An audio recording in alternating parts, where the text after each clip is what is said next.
오늘 성경 읽기가 왜 이렇게 긴가 싶었더만 이게 주보에 이제 잘못 올라간 것 같아요. 우리 원래는 근데 우리 왜 이렇게 성경 읽기가 기냐, 이거 빨리 설교를 해야 되는데 순서가 아니지. 주보에 1절부터 22절인데 원래 13절부터 22절 그죠? 뭐 그럴 수 있습니다. 주보에 뭐 오타가 있을 수도 있고요. 여러분들 반갑습니다. 오늘 비 오는 날인데 우리 가족들 이렇게 다 왔습니다. 여러분들 우리 서로 환영하면서 우리 가족들하고 인사 한번 나누십시다.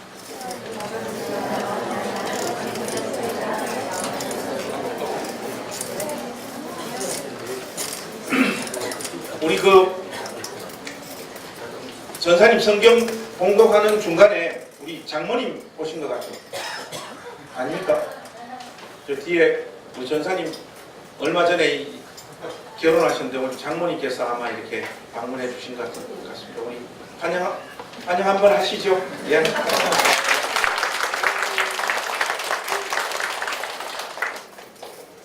잠깐 갔다 오늘.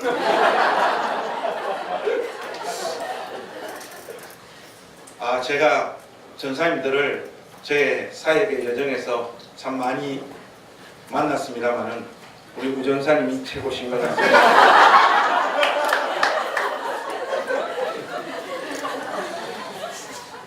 인격과 설교는 별로지만 성격은 좋습니다.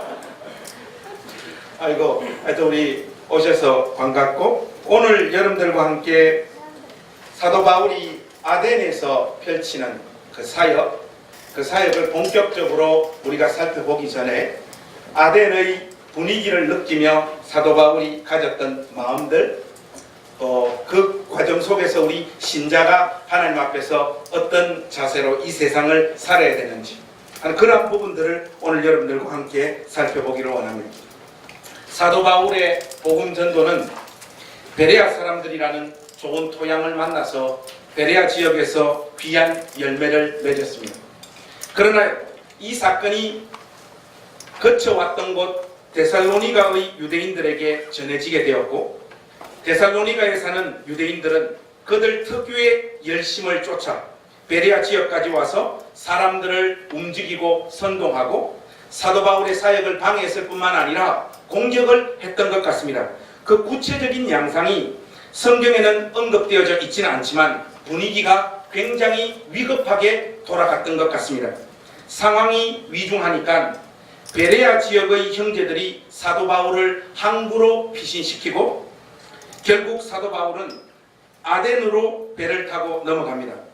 아덴으로 떠나는 이 순간에도 사도 바울은 베레아 지역에 있었던 열매 그리고 주의 교회를 생각하면서 그 지역에 디모데와 실라를 남겼던 것 같습니다.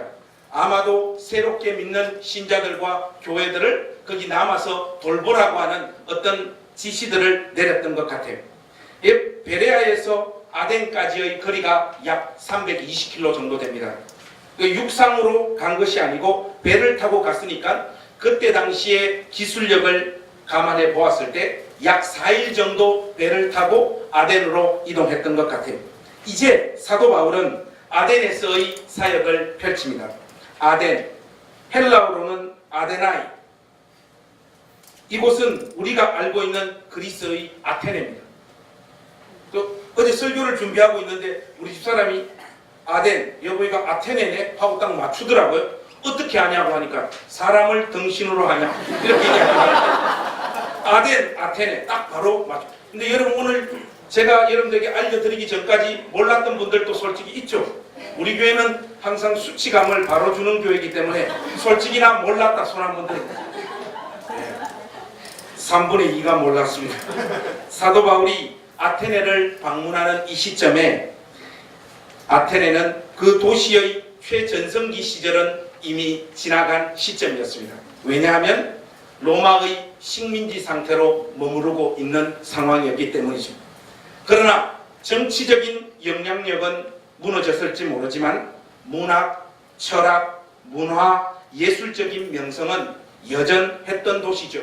여러분들 누구나 다 잘 아는 소크라테스, 플라톤, 아리스토텔레스의 본거지가 바로 이 아테네에 있지 않습니까?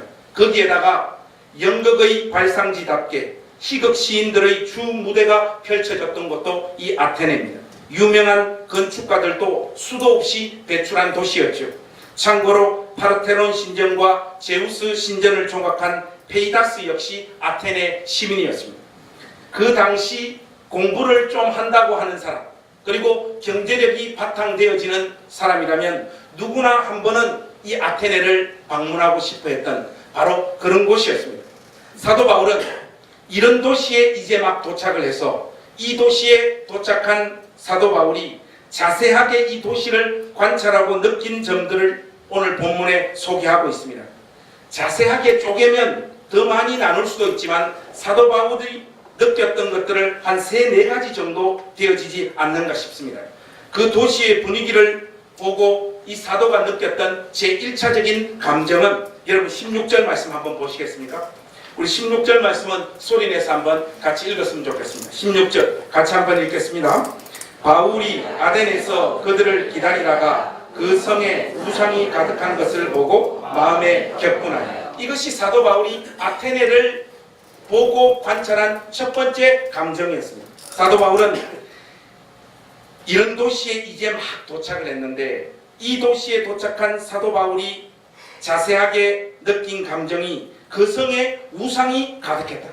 사도가 이렇게 느낀 이유는 아크로폴리스에 세워진 아테나 여신을 위한 파르테논 신전, 그 신전을 비롯한 각종 또 다른 신전과 종교적인 분위기 때문에 이런 감정을 느꼈던 것 같습니다. 우리도 어떤 도시를 방문하게 되면 그 도시가 풍기는 어떤 이미지나 느낌, 기운들을 느끼잖아요. 저하고 교제하는 터키에 가 계신 선교사님 한 분이 지금은 적응이 됐는데 처음 선교지 이 터키에 도착을 하니까 한 1년 동안은 이 터키라고 하는 도시에 엄난한 어떤 기운들, 그리고 새벽마다 울려 퍼지는 알라 하는 이 어떤 외침들 때문에 영적으로 이렇게 강하게 눌리는 느낌들을 오랫동안 받았다라고 하는 것을 고백하는 그런 이야기를 들어봤습니다. 사도도 아마 그런 비슷한 기운을 느끼고 있는 것 같습니다. 사도는 이 도시의 찬란함의 배후에 있는 우상숭배의 기운을 강하게 느끼고 있는 것이 틀림없습니다. 어떤 의미에서 아덴이라는 도시가 만들어내고 있는 문화적 색채 속에 우상의 스피릿이 담겨져 있는 것을 느끼는 것은 당연한 것이죠. 왜냐하면 한 도시의 문화란 본질상 종교나 세계관의 또 다른 구현이거든. 특정한 신앙 없이는 도시 안에 어떤 문화도 존재할 수 없습니다. 우리가 이 사실을 분명히 직시하고 있어야 됩니다. 종교와 동반하지 않고 출현하거나 발전한 문화는 이 세상 그 어떤 곳에도 존재하지 않아요. 사도가 이 도시의 분위기와 사람들을 보면서 느낀 이런 감정들을 있는 그대로 표현하고 있는 구절이 22절과 23절 말씀입니다. 이 말씀은 제가 한번 읽어보겠습니다. 바울이 아레오바고 가운데 서서 말하되 아덴 사람들아 너희를 보니 범사에 종교심이 많도다.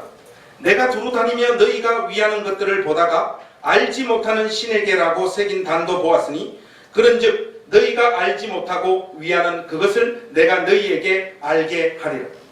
이들의 종교적 관심과 열성을 보여주는 단적인 장면이라고 할 수 있죠. 이들은 알지 못하는 신까지 섬기는 별난 사람들이었습니다.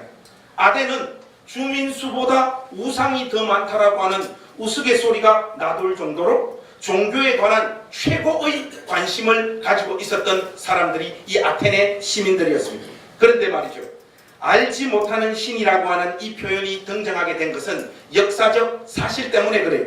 주전 550년경에 아테네시에 무서운 전염병이 창궐했습니다. 이 상황 속에서 아테네를 통치하고 있었던 그때 당시에 에피메니데스가 신에게 간절히 기도합니다. 재수가 좋았던지 역병이 싹 물러가 버려요. 그러자 이 에피메니데스가 자기가 기도한 신이 어느 신인지 몰라서 3만 개나 되는 우상의 신들의 제단을 만들어 놓고 일일이 전부 다 제사를 드렸다는 거 아닙니까? 그러면서 혹시나 신의 이름이 빠져서 다시 그 신에게 벌을 받을까 싶어서 이름을 알지 못하는 신에게라고 하는 단을 만들어 놓고 또 다른 제사를 드렸던 역사적 사건 때문에 이런 문구가 여기에 등장하고 있는 것입니다. 도시 전체가 이런 분위기로 흘러가는 것은 종교 그 자체에 대한 관심 때문이기도 하지만 이것은요, 어떤 사상이나 생각에 지배를 받고 있기 때문에 그렇습니다. 이 도시 사람들이. 이 부분이 아주 중요합니다. 종교는 그 시대의 철학적 사조와 그 철학을 체계화한 세계관과 밀접한 관련이 있다는 사실을 우리가 항상 기억해야 됩니다. 아덴도 예외가 아닙니다. 여러분 17절과 18절 말씀 한번 보십시오. 우리 이 부분은 소리내서 같이 한번 또 읽어보실까요? 한번 읽어보겠습니다. 시작. 회당에서는 유대인과 경건한 사람들과 변론하니 어떤 에피크로스와 스토아 철학자들도 바울과 쟁론할세. 어떤 사람은 이르되 이 말장이가 무슨 말을 하고자 하느냐 하고 어떤 사람은 이르되 이방신들을 전하는 사람인가 보다 하니 이는 바울이 예수와 부활을 전하기 때문이라. 여러분 학교 다니실 때 농땡이 치지 않았다면 여기 지금 등장하고 있는 18절의 에피쿠로스 학파와 스토아 학파를 기억하실 줄 믿습니다.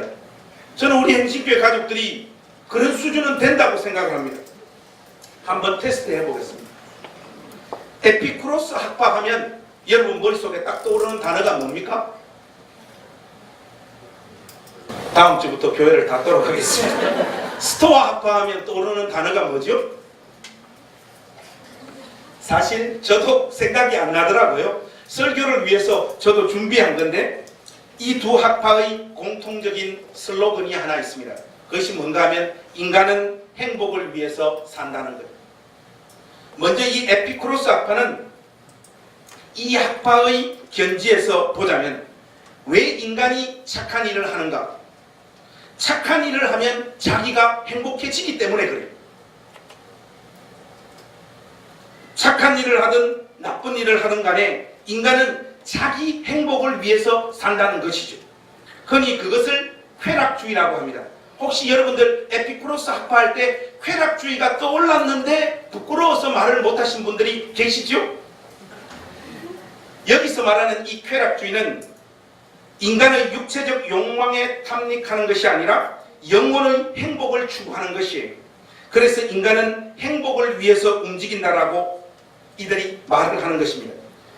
그런데 이것이 종교적인 영역에 넘어오면요, 이들은 무신론자들은 아니었거든요. 그러니까 인간이 하나님을 믿는 것도 역시 행복해질 수 있다면 신이라고 하는 존재를 믿는 것이고, 그러나 종교의 계율이 너무 버겁고 빡시면 집에서 그냥 쉬어라. 그것이 너의 행복을 위해서 더 좋다면 그것도 좋은 선택이라고 이야기하는 사람들입니다. 행복해지지 않으면 다른 신으로 갈아타도 아무 문제가 없다. 이것이 이 사람들의 주장입니다. 바로 이것이 에피쿠로스 학파의 특징인데, 자기의 마음에 행복이라고 하는 감정이 올라올 때 보람이 있는 것이지 행복하지도 않는데 굳이 이런 것 저런 것에 매여서 살 필요 없다는 겁니다. 종교도 마찬가지라는 거예요. 그런데 행복이라고 하는 감정을 유지하기 위해서는 계속해서 새로운 행복거리가 땅에서부터 퐁퐁퐁 올라와야 되잖아요. 인간은 곧 실증을 내는 존재이지 않습니까? 자기가 어떤 것으로 인해서 행복했다가도 금방 실증을 내는 것이 우리 인간의 습성입니다.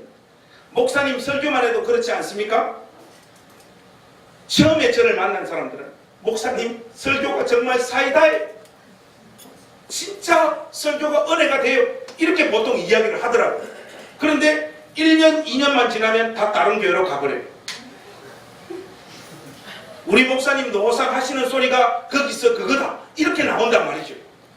그래서 우리는 부흥했고 이렇게 행신교회를 유지하고 있습니다.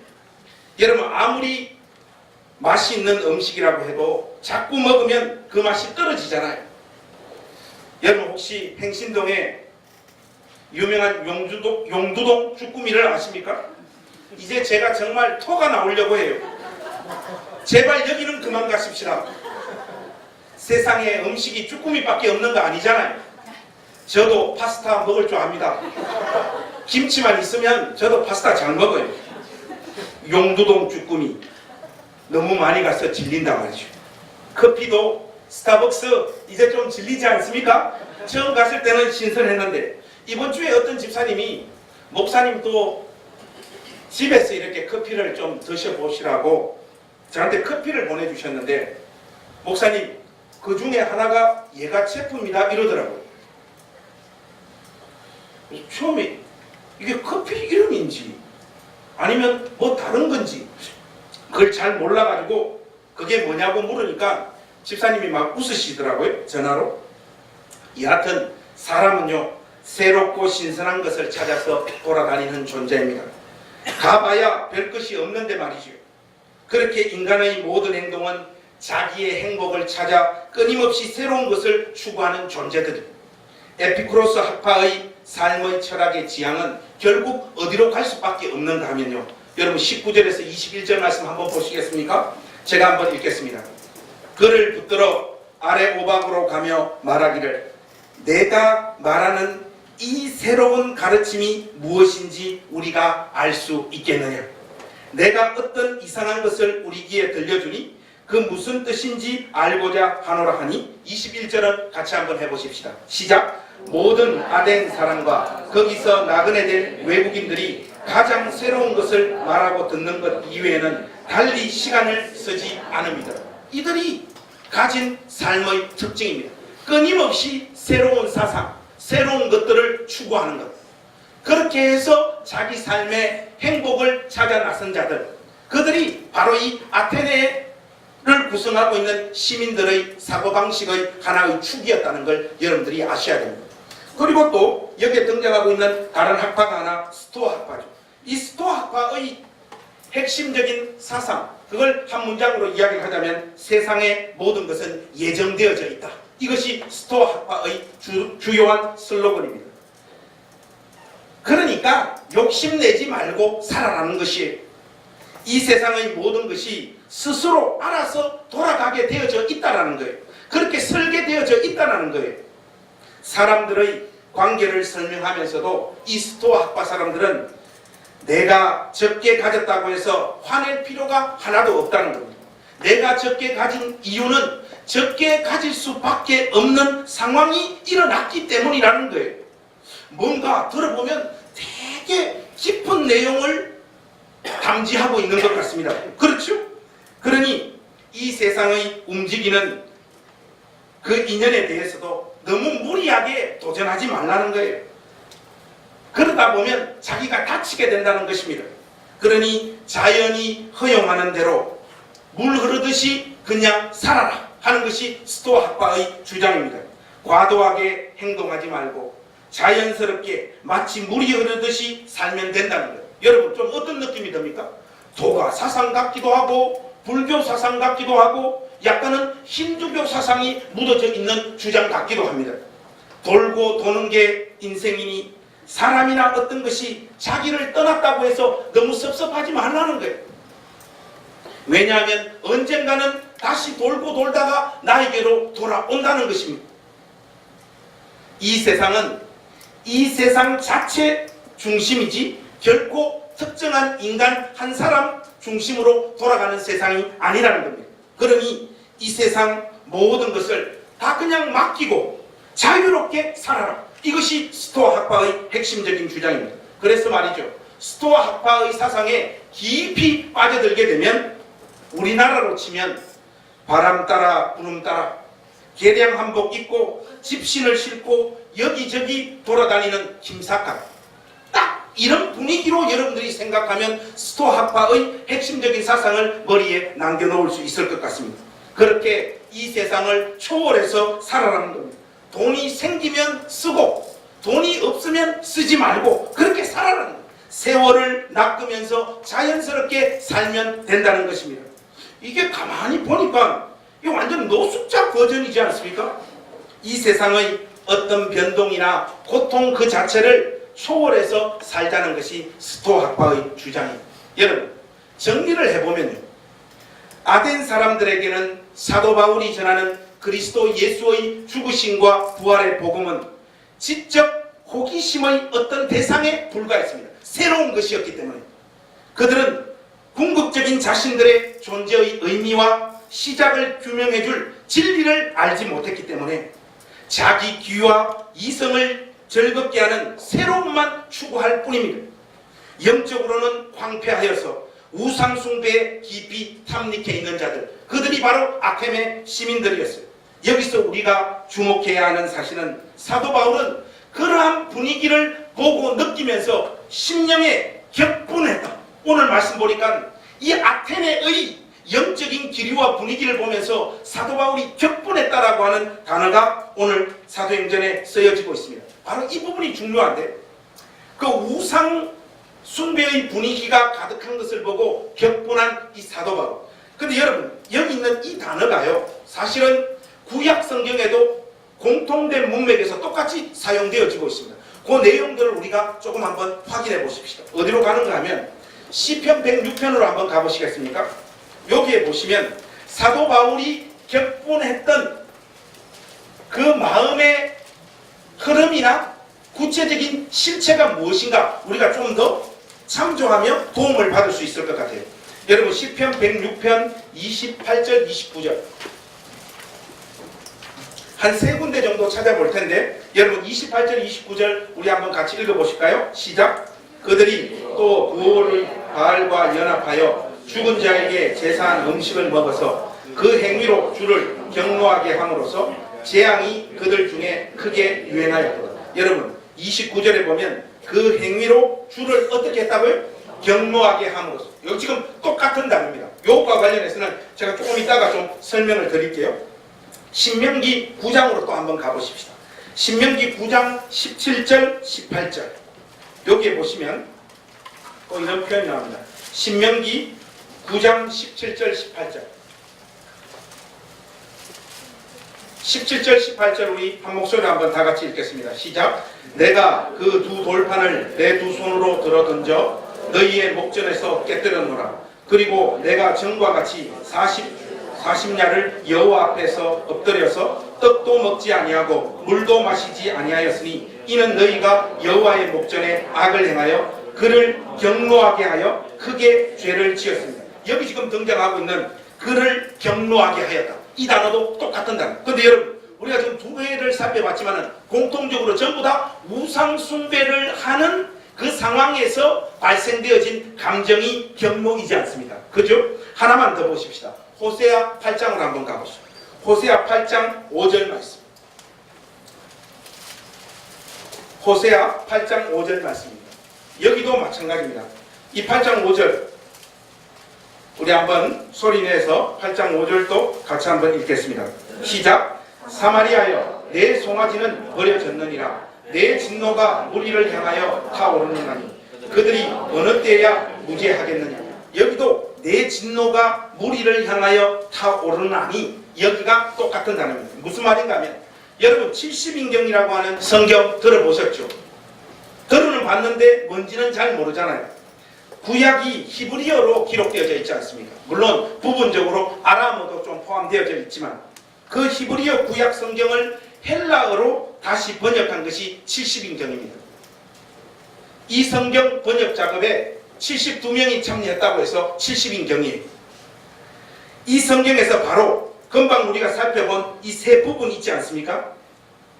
이 세 부분이 헬라어로 바뀔 때 파녹, 시녹, 오늘 본문 말씀에 사도행전 본문에서 말하고 있는 그 본문에 등장하고 있는 격분했다라고 하는 단어와 다 똑같은 단어로 번역되어지고 있다 이 말이에요.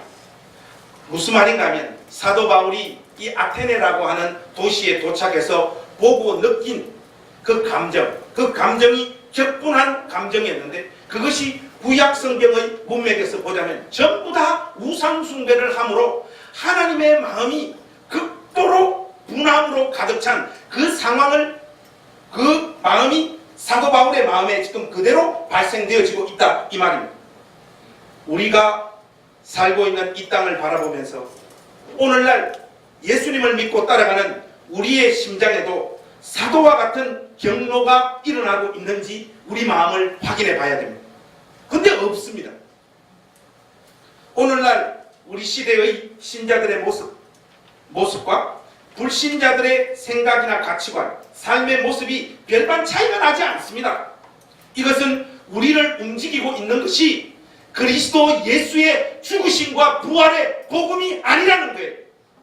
오늘 우리를 움직이고 있는 것은 어떤 의미에서 문구로 에피쿠로스 학파, 스토아 학파, 그 사상이라고 말할 수 없지만 그 비슷한 어떤 내용들이 신자들의 마음도 다 장악하고 있는 것이 틀림없습니다. 변명할 필요가 없는 너무나 자명한 현상이에요. 교회와 성도들이 이 세상의 가치관과 문화에 완전히 길들여져 버렸습니다. 우리의 의식, 우리의 상상력, 우리의 비전이 이 세상의 인식과 방식에 휘둘리고 있을 뿐만 아니라 이 세상의 지배적인 세계관에 속속들이 배어든 세속적 생각들이 우리의 삶을 완벽하게 지배하고 있어요. 오스카 와일드가 우리들의 이런 모습을 한 문장으로 꼬집고 있습니다. 세상이여, 나는 당신을 따르기만 하지 않는다. 나는 당신을 앞서간다. 여러분, 오늘 우리의 모습을 그대로 표현하고 있는 것 아니겠습니까? 우리가 이런 식으로 우리의 정체성을 다 상실해버리면요, 결국 하나님을 인정하지 않는 세상과 동일한 것을 믿고 동일한 행동을 자학하면서 살아가게 됩니다.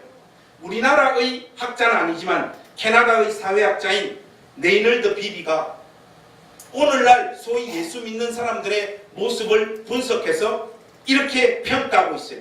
한번 들어보십시오. 신앙심이 돈독한 사람들이 실제를 구성하고 있는 삶의 방식에서 비그리스도인들과 어떤 차이도 나지 않는다. 그들이 타인과 관계를 맺을 때 보이는 관심은 일반 사람들에 비해 많지도 적지도 않다. 그들이 맛보는 행복의 수준 또한 여느 사람들보다 높지도 낮지도 않다. 그리스도인들이 이주 노동자, 고아, 가난한 자, 장애인, 그리고 자신들과 다른 그 밖의 사람들과 관계를 맺을 때 가지게 되는 관심이 비그리스도인들보다 많지도 적지도 않다면 우리는 교회에서 그리고 그리스도인으로서 이루 말할 수 없는 영적인 위기 상황 가운데 처해 있는 것 아닌가? 여러분, 이 평가에 대해서 저와 여러분들이 자유로울 수 있습니까? 그렇다면 왜 우리는 이 세상의 가치관과 삶의 방식을 그대로 답습하며 똑같이 살아가고 있을까요? 왜 그리스도의 제자들다운 삶의 내용이 저와 여러분 삶에 전혀 찾아보기가 어렵냐 말입니다. 무신론자의 심리학이라고 하는 글을 보니까 신앙을 가지지 않는 이유, 그리고 기독교 신앙을 가지되 기독교 신앙에 온전히 헌신하지 않는 심리학적인 이유는요, 의외로 간단하더라고요. 제대로 된 신자로 사는 것이 너무 버겁고 힘든 일이기 때문이다.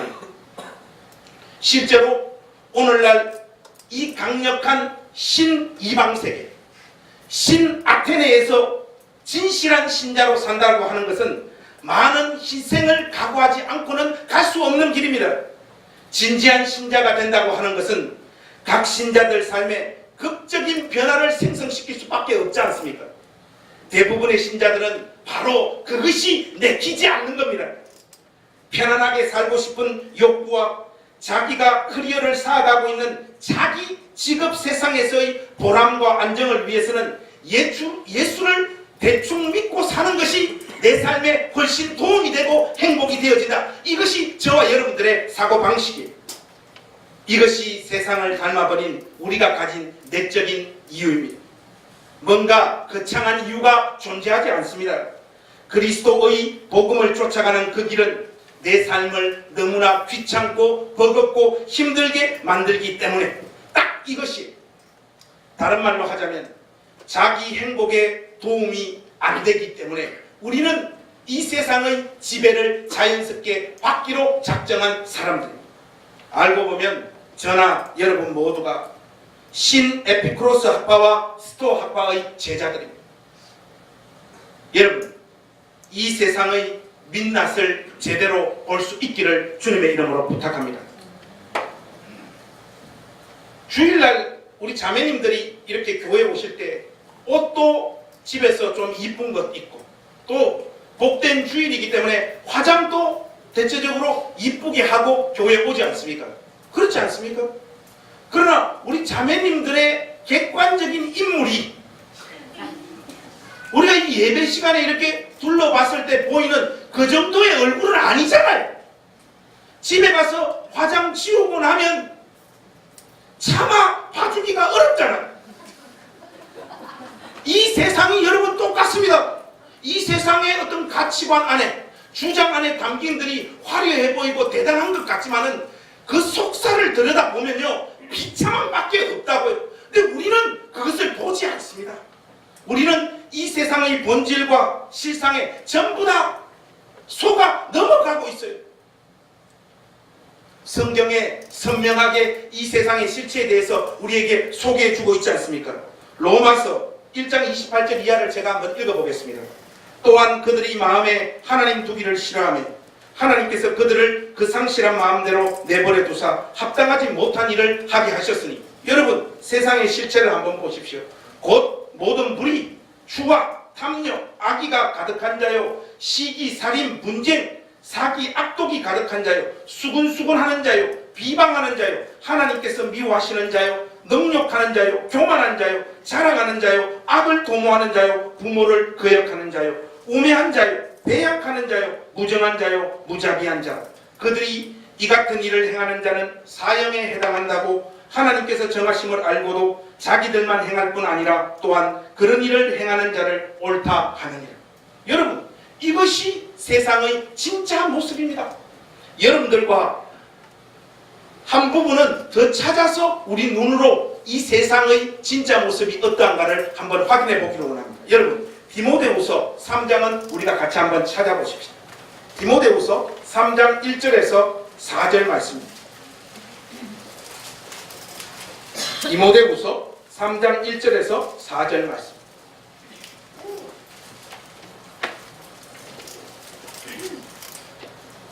우리 교독하지 마시고 1절부터 4절까지 우리 한 목소리로 한번 같이 한번 다 같이 읽으십시다.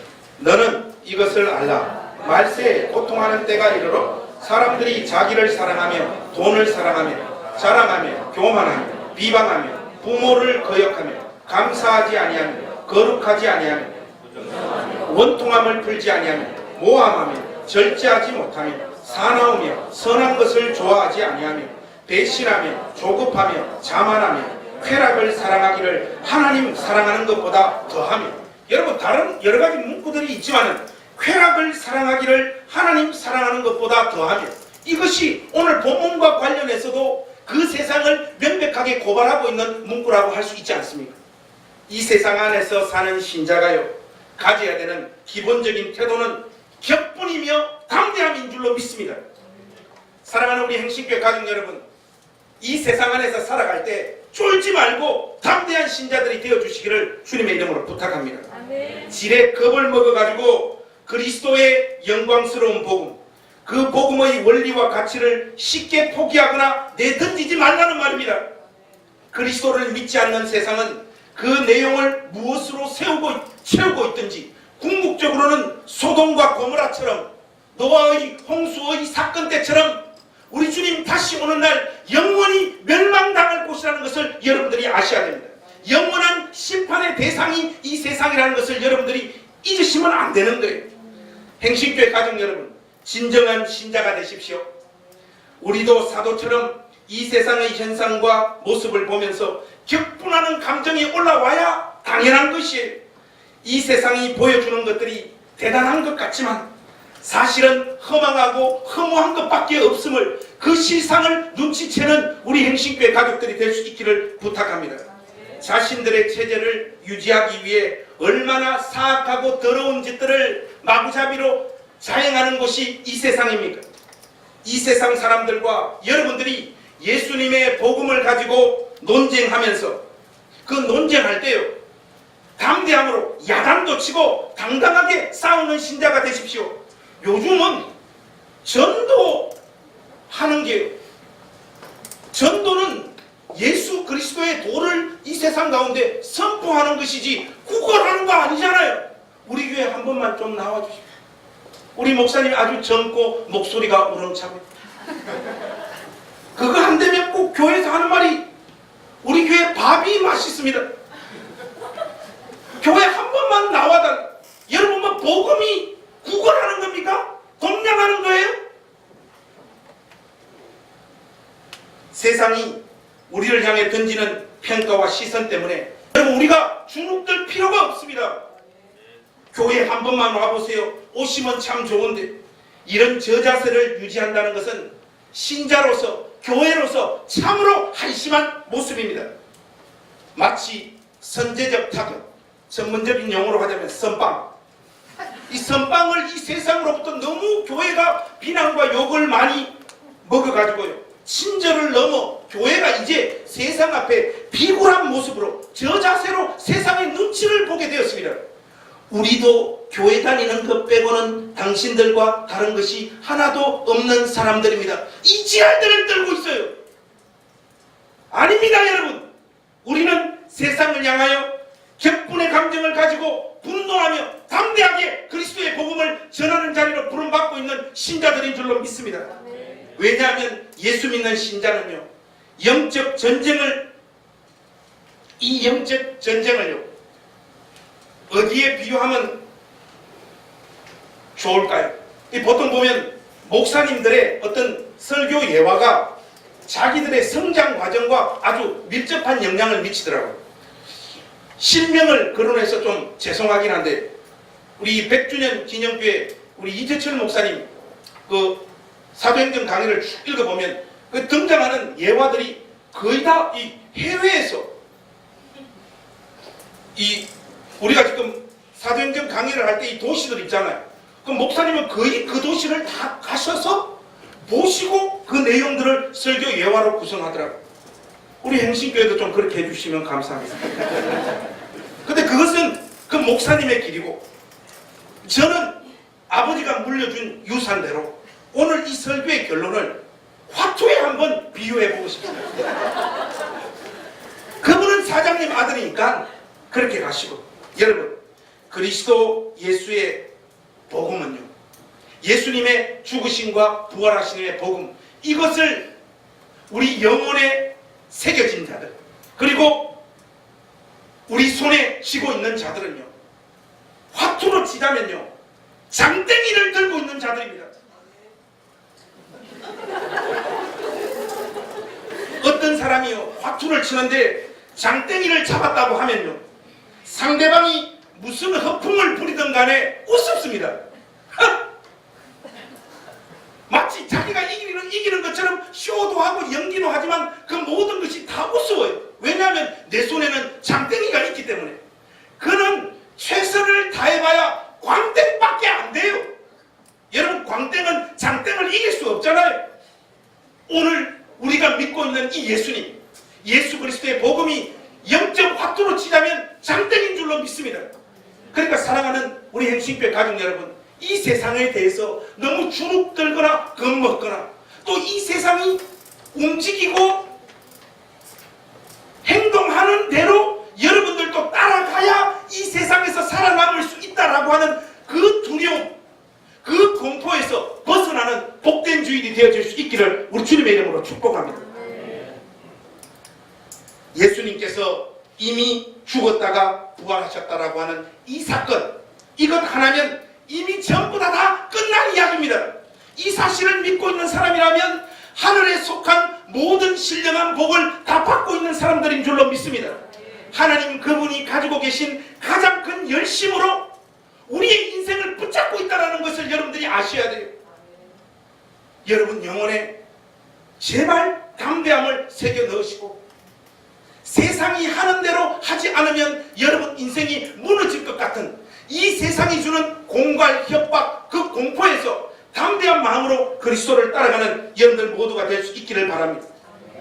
그리스도의 복음 이외에 다른 것들은 아무리 폼을 잡아봐야 다 흙것이고 엉터리라고 하는 이 사실이 여러분 심령에 하늘로부터 내려오는 평강의 역사가 일어나기를 우리 주님의 이름으로 부탁합니다. 사도 바울이 우상을 섬기는 것을 보고 분노하고 이 세상의 각양각색의 철학을 가진 자들과 담대하게 논쟁한다고 하는 것은 사도 바울은 이 세상의 현실, 이 세상의 객관적인 실체가 무엇인지 파악했다는 것입니다. 우리 역시 이미 이 복된 자리로 부름받고 있는 자들인 줄로 믿습니다. 예수님의 복음, 그리고 그 복음 안에 담긴 삶의 원리대로 살아서 설령 이 세상이 가하는 그 충격과 공격 앞에 우리의 삶과 인생이 어그러지고 무너지고 서러움의 눈물을 끊임없이 쏟아놓는 자리로 우리 삶이 내몰린다고 할지라도 예수님의 복음 이외에는 전부 다 헛거다라고 하는 이 명백한 원리와 주장들을 이 세상 앞에 담대하게 외칠 수 있는 우리 행신교회 가족들 되실 수 있기를 바라고, 바로 그것이 이 세상과 동화되어지지 않고 오직 한 길 가는 순례자로서 멋진 신자의 부름 앞에서 이 세상의 그 어떤 것이 잡아 흔들더라도 예수님의 복음만을 따르며 예수님만을 따라가는 복된 믿음의 권속들이 될 수 있기를 우리 주님의 이름으로 축복합니다. 아멘. 기도하겠습니다. 하나님, 세상이 우리를 향하여 자꾸 겁을 줍니다. 우리처럼 하지 않으면 망할 거라고, 너희들의 삶이 타격을 입을 것이라고, 너희들의 행복이 무너질 것이라고. 하나님, 세상의 공갈 협박 앞에서 그리스도의 복음을 들고 담대하게 서 있는 우리 행신교회 가족들 될 수 있도록 도와주시옵소서. 그리스도의 복음을 쫓아가는 자들이기에 세상과 명명백백하게 구별된 삶의 내용을 가지는 우리 행신교회 가족들 될 수 있도록 은혜를 베풀어 주시옵소서. 이 길을 타협하지 않도록 우리들의 몸과 마음을 하나님께서 주장하여 주시고 날마다 주의 십자가의 은혜도 우리 심령을 채워 주시옵소서. 우리 구주 예수 그리스도의 이름으로 간절히 기도하옵나이다. 아멘.